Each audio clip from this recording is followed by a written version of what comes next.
बात करेंगे Nipah virus के बारे में। अभी इन दिनों में टीवी पर न्यूज़ पर निपा वायरस के केसेस के बारे में न्यूज़ में चलाया जाता है कि निपा वायरस कोरोना से भी खतरनाक होता है, इसमें जो सिम्टम्स होते हैं वो बहुत ज़्यादा सीवियर होते हैं। ये सारी बातें अभी न्यूज़ में आ रही है, तो हमने सोचा कि इसके ऊपर भी एक वीडियो बनाते हैं। तो आज इस वीडियो में हम निपा वायरस कैसे स्प्रेड होता है, इसके लक्षण क्या होते हैं, इसका निदान यानी कि डायग्नोसिस कैसे किया जाता है, इसके ट्रीटमेंट के बारे में और इसके प्रिवेंशन के बारे में इस वीडियो में हम जानेंगे। तो वीडियो को लास्ट तक देखिए दोस्तों। और दोस्तों, आपने अभी तक हमारे इस चैनल को सब्सक्राइब नहीं किया तो प्लीज़ जल्दी से जाके सब्सक्राइब कर दीजिए। तो ज़्यादा देर नहीं करेंगे, चलते हैं वीडियो की ओर।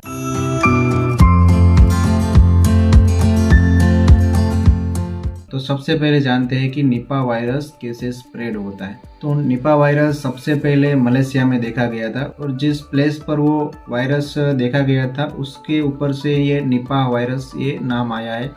वो मलेशिया का एक प्लेस है निपा, वहाँ पर ये पहले देखा गया तो उसकी वजह से इसका नाम निपा वायरस ऐसा नाम आया है। और ये एनिमल्स टू एनिमल्स में, एनिमल्स टू ह्यूमंस में और ह्यूमंस टू ह्यूमंस में ये ट्रांसमिट हो सकता है, यानी कि ये स्प्रेड हो सकता है।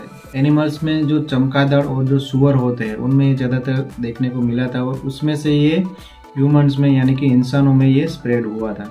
ये ज़्यादातर जो कोई इन्फेक्टेड पर्सन या तो फिर इन्फेक्टेड एनिमल है उसके क्लोज कॉन्टेक्ट में आने से ये फैलता है, या तो फिर कोई इन्फेक्टेड व्यक्ति या तो फिर इन्फेक्टेड एनिमल है तो उसके जो बॉडी फ्लूइड्स होते हैं उनके कॉन्टेक्ट में आने से ये स्प्रेड हो सकता है। बॉडी फ्लूइड्स का मतलब है कि उसकी सलाइवा या तो फिर उसका यूरिन या तो फिर उसका स्टूल उसके कांटेक्ट में हम आते हैं तो ये स्प्रेड होता है, तो ये हमें हो जाता है।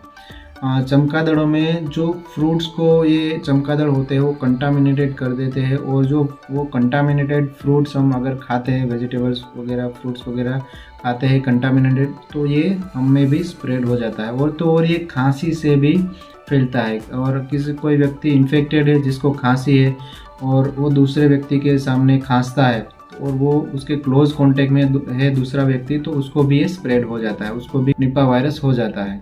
और अब हम बात करते हैं कि निपा वायरस में क्या क्या लक्षण दिखाई देते हैं। तो निपा वायरस में बुखार आता है, साथ ही में सिरदर्द रहता है, खांसी होती है और सोर थ्रोट यानी कि गले में खराश रहती है, सांस लेने में दिक्कत होती है, सांस फूलने लगती है और इसमें उल्टी भी हो सकती है। ये इसके कुछ कॉमन सिम्टम्स थे और इसमें कुछ सीवियर सिम्टम्स भी देखने को मिलते हैं। जैसे जिस मरीज को निपा वायरस हुआ है वो डिसओरिएंटेड रहता है और इसका कहीं पर ध्यान नहीं लगता, वो पूरा कंफ्यूज रहता है, ड्राउजीनेस रहता है, चक्कर जैसा रह सकता है और उसको सीजर्स भी आ सकते हैं, यानी कि उसको मिर्गी के दौरे भी आ सकते हैं, यहाँ तक कि पेशेंट कोमा में भी जा सकता है। और ब्रेन स्वेलिंग हो सकता है, हमारे ब्रेन में सूजन आ सकती है जिसे हम एन्सेफेलाइटिस बोलते हैं, एन्सेफेलाइटिस भी हो सकता है। तो ये इसके सीवियर सिम्टम्स थे और इसी वजह से इसका जो डेथ रेट है वो कोरोना से बहुत ज़्यादा है। इसका जो डेथ रेट है वो 40 to 75% है, जो कि बहुत ही ज़्यादा है। और एक बार हम निपा वायरस के संपर्क में आते हैं तो उसके बाद 4 से लेकर 14 दिनों के अंदर इसके सिम्टम्स हमें दिखाई देते हैं।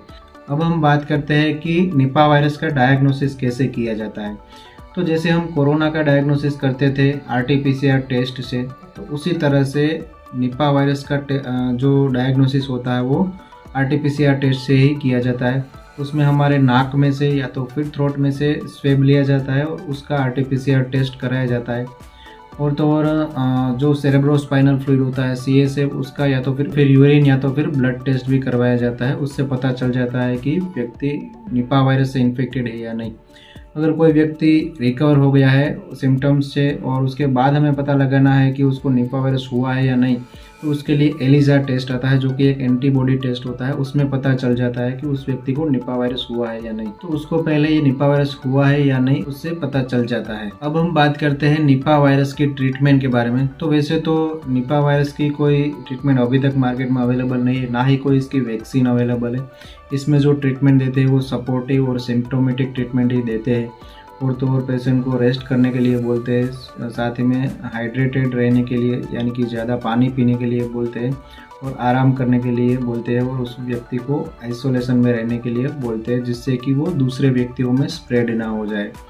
और उसमें सिम्टोमेटिक ट्रीटमेंट ही देते हैं, जैसे कि बुखार आता है तो उसके लिए पैरासीटामोल, या तो फिर उल्टी हो रही है तो उसके लिए ओंडेट्रोजिन या डोमपेरिडोन, और खांसी हो रही है और गले में खराश है तो उसके लिए कफ सप्रेसेंट वगैरह दिए जाते हैं। कुछ केसेस में इसमें जो कोरोना में जो एंटीवायरल दवाई दी जाती थी रेमडेसिविर, वो भी देते हैं, उससे थोड़ा बहुत इफेक्ट आता देखने को मिला है। तो कुछ केसेस में रेमडेसिविर भी दी जाती है।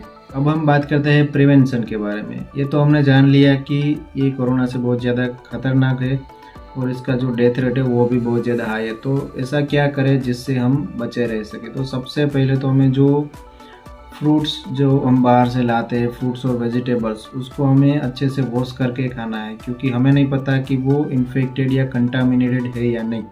किसी चमगादड़ ने उसमें से बाइट किया है और बाद में उसके ऊपर बैठा है, या तो फिर बाद में हम वो फ्रूट या वेजिटेबल्स घर पर ला रहे हैं और खा रहे हैं तो हम इन्फेक्टेड हो सकते हैं। तो सारे फ्रूट्स और वेजिटेबल्स हमें वॉश करके खाने हैं।